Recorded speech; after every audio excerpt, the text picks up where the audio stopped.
আশপাশ থেকে আসা ছুটে আসা কোরআন প্রেমিক দিনদার মুমিন মুসলমান ভাইয়েরা, এমন একটি মোবারক সম্মেলনে আমি নিজেকে উপস্থিত রাখতে পেরে, যে আয়োজনটি হবে, যে আয়োজনে অতিথি তিলাওয়াতকারী হিসাবে আল্লাহ তাআলা পৃথিবীর শ্রেষ্ঠ কণ্ঠস্বর, যার চেয়ে সুন্দরতম কণ্ঠ আল্লাহ তাআলা দেন নাই কাউকে, যার কণ্ঠটা আলাদা একটি মুজিজা ছিল।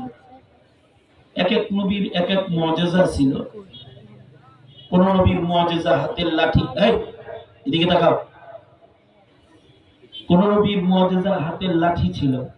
যেমন মুসা আলাইহিস সালাতু ওয়াস সালাম হাতের লাঠিকে ছেড়ে দিয়েছেন, এটা সাপ হয়েছে।